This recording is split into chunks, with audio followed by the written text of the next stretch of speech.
Hey everybody, Eric Hayden here in the garden today. I was going to do a video on drip irrigation. We've been a period of hot and dry weather recently here in eastern North Carolina, and I wanted to talk about the benefits of drip irrigation with regards to efficiency.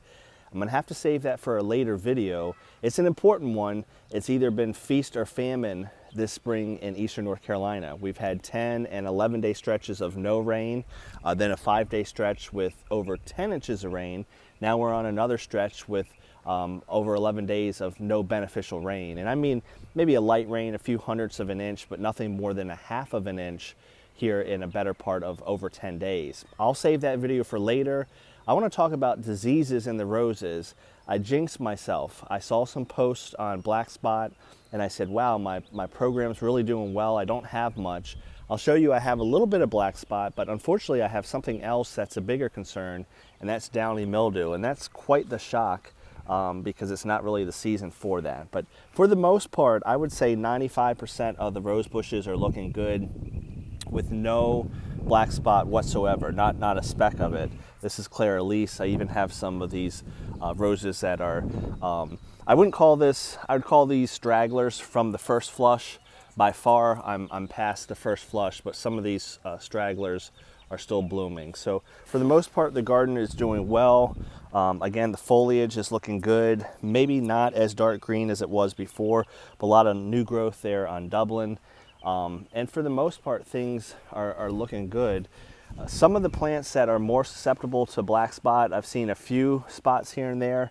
This is Randy Scott. I don't see much on that. A little of the yellowing or some older leaves. But so for the most part, when you have foliage like this, with the humidity we've had and some rain at night, not a lot, you're looking pretty. As far as growth goes, again, a lot of new growth on Veterans Honor. You can see it's now one of the tallest roses in the garden. That's not a shock, but if you saw some of my other videos, it had some issues down near the bud union earlier, but now you can see a lot of these, if not basils, because they're not coming directly from the bud union, very, very low breaks. There's one, and it's hard to see this one, but this one is huge. It's now all the way up to here. So for the most part, the growth is good. You'll see some yellowing of the leaves toward the bottom. I've addressed that. That was a spider mite issue. And you can see some of these yellowing leaves here. Spider mites really took hold in the garden, even though I did some spraying. And most recently I've done a water wand, and that may have contributed to my Downy Mildew problem. So for the most part, the garden is looking really good. Marilyn Monroe is one that if I'm going to get black spot, that's where it shows up. And I want you to see the contrast with Downy Mildew. So there's some black spot, your traditional black spot, and the leaf yellowing. And then a more advanced stage would be these leaves over here. So again, healthy right there.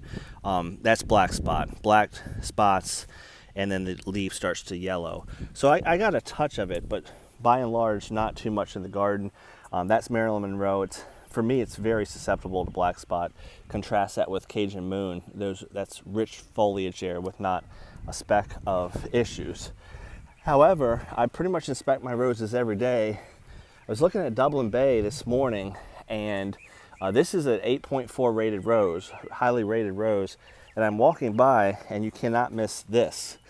So that caught my attention. This is a little more advanced and older, so it's splotchy looking in terms of the disease. But I want to show you what some of the new spores look like, and it's more a purple, so it's not a black dot. Hopefully you can see that right there. And they become a little bit irregular as it gets toward the veins of the roses. So this is pretty spectacular in terms of an outbreak. It wasn't like this. I think, I'm always looking at the roses. Would I see a spot or two like that? Yes. But I think what could have happened is I had some spores on the roses. And then I'm going to do a video on this. I used a water wand to spray the undersides of the leaves. That's a good thing. I would still recommend it. And I did it in the afternoon, so I'm still kind of perplexed. The leaves certainly dried by evening, but I think what I did was what few spores I had on this rose bush got all over the place, and you went from 0 to 60 in terms of an outbreak. So again, these are purple splotches on the leaves, not black. And that one just fell off. And the other telltale sign, not only are they purple and they become irregular as they grow, if you look at the underside, you can see that. You don't really usually see that with black spot leaves. You don't see the damage on the underside, but you can see it there from what appears to be downy mildew. So what can I do? Well, some good news. It's primarily on this one Dublin Bay and nothing else in the garden. So it has not spread. So that's certainly good news. This is a Dublin Bay next to it. I see some hints of red on the underside of the leaf. So maybe some is trying to develop, but I don't see much here. So overall, that's good news. So it's pretty much just to this one plant. I don't see it anywhere else in the garden. So what I'm going to do is, tomorrow's my weekly spray. The contact spray that I usually use, Manzate, has mancozeb in it. That can control downy mildew, but what I'm going to do is I'm going to use Alliate. It's a chemical I got back in 2015, and it will eradicate downy mildew. But like with most things, you want to get it early. So just to be extra cautious, any leaves like this, I'm just going to take off. So I've got my plastic bag here, and I'm not going to compost these. These are going straight to the garbage. Since it's just one bush, and since it's not many leaves, the biggest affected ones like those, I'm just going to remove. Just get those spores out of the garden, put it into my plastic bag, and then I'm going to throw those in the trash can. And right there, I've diminished a fair amount of the leaves I have. You can see most of the plant is healthy. So what I'm doing here by removing the spores, I don't want this spreading in the garden at all. And you can see on the cuticles of the leaves are turning purple too. So that's another sign of downy mildew. So I'll remove a couple more, but you can see I don't have too many to remove. There's some down here, but nothing on that side. So if I see any splotchiness to the leaves, I'll go ahead and remove those.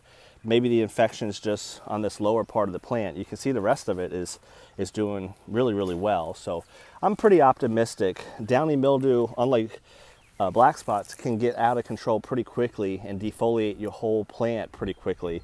I actually had it in 2015 up in New York State and saw what it could do. So I'll go around and remove these infected leaves, get them out of there. And then this evening, I'm going to do Alliate, which is a good fungicide to slow this down. It's ironic because I did spray some Alliate back in the spring when we had a cool and wet period. Downy mildew is usually favored in the 60s and 70s under wet conditions. We've been in the 80s to near 90, and we haven't had a lick of rain. So I think what happened was, I think it might have gotten introduced in the garden from a plant that I got at a local nursery. This is Moonstone. I picked that up this spring, and I noticed it's always had a few purple spots. Not enough to be overwhelmingly concerned, but you can see one there, and I thought it was maybe anthracnose because you can see the bullet hole look, but right there maybe a spore or so of downy mildew. So I think that might be how it got into the garden. It lay dormant, and despite the hot weather, I think when I did the water wand the other day, that spread the spores on this, and maybe it was just enough dew that night to cause germination of the spores. But either way, it's a spring and fall disease when it's cool and wet. We're not like that. So I think with removing these leaves, spraying tonight, it will not get to the rest of the garden. And as I finish up this video, it's a good idea to always walk in your gardens. I have drip irrigation. I try to automate as best as I can, but you still want to take a stroll in the garden, see how things are doing. From this, I know I've got a little more black spot in Marilyn Monroe than I did last week, so I've got to concentrate on those issues and what to do going forward. But you can tell it's not going to be a major thing because there's Dublin Bay and here's the foliage on crescendo looking dapper. So just got to increase my variety of spray and remove these these leaves that are infected, just to get them out of the garden. Hope you're enjoying the video update. It's a good example, even though the conditions are not prime for downy mildew, always kind of keep your eyes open for what might be happening in your garden. Hope everyone's doing well. Hopefully we do get some rain. We're anticipating some this evening. We could certainly use it. Have a good one, everybody.